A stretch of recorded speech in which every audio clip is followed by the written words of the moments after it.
Emma Bologna, and this is Script Writing Tips. Welcome to another episode of the Screenwriting Techniques series by Script Writing Tips. In this episode, we will analyze the positive change arc. Make sure to give this video a thumbs up, and if you want to see more of this content, hit the subscribe button. Films, just like real life, are all about change. However, even though we do know that change is part of our lives, most people don't welcome changes when they come. In fact, most people are afraid of changes. But imagine a film or a story that nothing ever changes. That would be very boring. Moreover, people don't change overnight. So a character in a film shouldn't change in just one moment. It has to become gradually.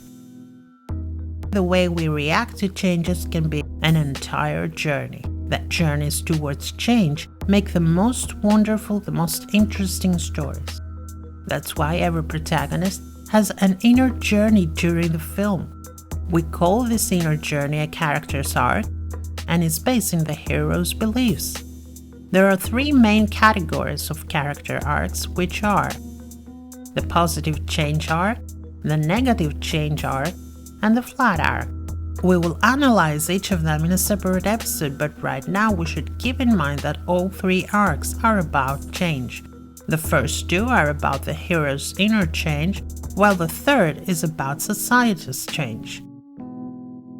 In the positive change arc, our protagonist changes in a positive way for him or her. That means that our protagonist begins the story with a false belief. That doesn't mean that our protagonist is necessarily a bad guy.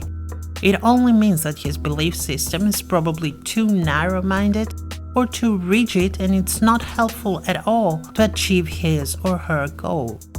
This false belief is called the lie. The change arc is all about the lie that your protagonist believes. As novelist K.M. Whalen explains in her book, Creating Character Arcs, in order for your character to evolve in a positive way, he has to start out with something lacking in his life, some reason that makes the change necessary. He is incomplete in some way, but not because he is lacking something external. Your character is incomplete on the inside. He is harboring some deeply held misconception about either himself, the world, or probably both. This misconception is going to be an obstacle to our protagonist's ability to fulfill his or her dream, so our protagonist begins his or her journey by believing into a lie. By the end of the story, in the positive change arc, our protagonist will understand her misconception and eventually find out the truth, which is the exact opposite of the lie she used to believe. The lie can be usually stated in one short sentence: how to find it. Go at the end of your story and try to think what your protagonist changes here in order to get her goal. What does she do differently? This is almost always the outcome of a realization. The protagonist realizes that her belief system was all wrong. For example, let's say that the protagonist realizes that cooperation is a good thing. Then, go at the beginning of the film and make your protagonist a character that she doesn't want other people's help. And that would be her lie. I can do everything by myself. Let's see some examples of lies from movies with positive change arcs. Groundhog Day. At the beginning of the film, the protagonist believes in the lie that he doesn't need other people in order to be happy. He keeps distancing from them and he only wants to use others for his personal goals. But by the end of the film, with all these obstacles and conflicts that he will come across, he realizes that caring for others and cooperation with others is probably the only meaningful thing to do to our meaningless lives. And that's his truth. Home Alone. The film starts with a lie: I don't need my family, I hate them all, I want to be alone. By the end of the movie, Kevin realizes the truth, that he needs his family and that he loves them. In The Liar Liar, he starts with a lie: I can have whatever I want in my life through lying. But by the end of the film, he realizes that lying will cost him the most important person to him, his son. So he finds out the truth, which is, with honesty, I can build better and everlasting relationships. In Sleepless in Seattle, Sam lost his wife and now he doesn't think he can have true love twice in a lifetime. That's his lie. But in the end of the film, he will meet love once again. Annie, on the other hand, she doesn't believe in destiny or in signs. She doesn't believe in fate regarding personal relationships. But by the end of the movie, she will know that there is magic when you find the right person for you. Now remember that we always say that a character has something that wants and something that needs. The want is something very specific. Our protagonist might want to win this girl or boy, or want this job or that trophy, etc. But all of these, as good as they may seem, it's not what our protagonist really needs in a deeper level. The need is not something physical. For the most of the journey, it's mostly subconscious to the hero. It is actually a realization that our protagonist must have near the end of the story. That's the realization we've been talking about. But what do all this have to do with a lie? How the want and the need are connected to the lie that our protagonist believes in the beginning of our story. The want is something that usually seems to support the lie.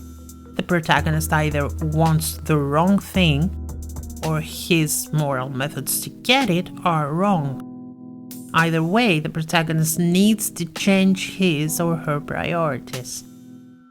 The opposite of the lie is the truth. That's the need of our character.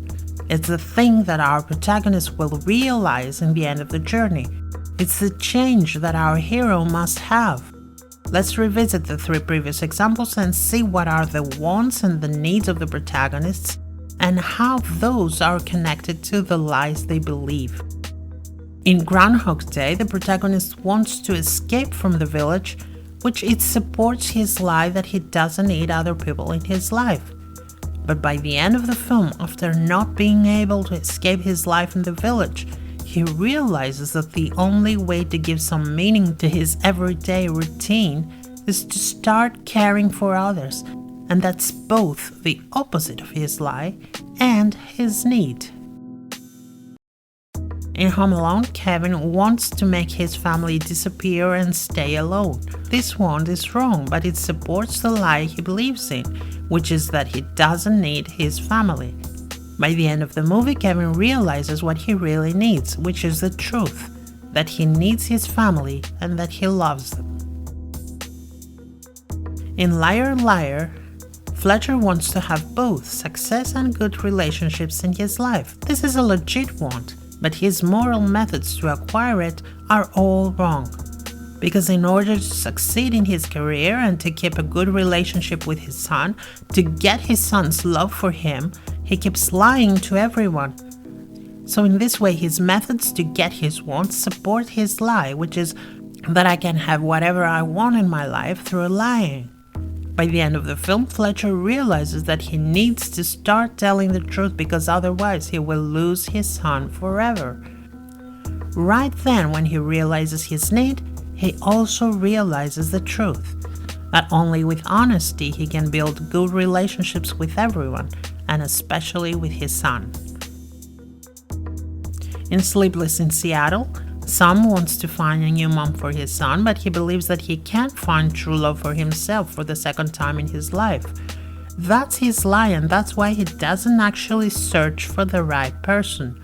In the end of the film, he will meet Annie, and probably love will knock his door once again, since we, the viewers, already know how perfect they are for each other.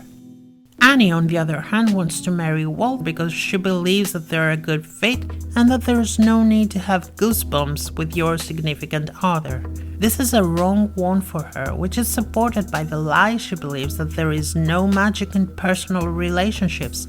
At the end of the movie, she will find out that she also feels the magic when she is with Sam. Now that we've understood the change that takes place between the beginning and the end of the story, a lot of people may reasonably ask, How is this change happening during the film? Surely change doesn't happen in an instant in real life. Why would it happen suddenly in a film? But this video is already long enough and I wouldn't like to squeeze in it such an important analysis of character change. I'll get back to you soon with a new episode on this crucial subject. Stay tuned. I hope this video helps you understand the positive change arc. Other videos with the negative change arc and the flat arc will follow soon. Thanks for watching. This is Apollonia and Script Writing Tips.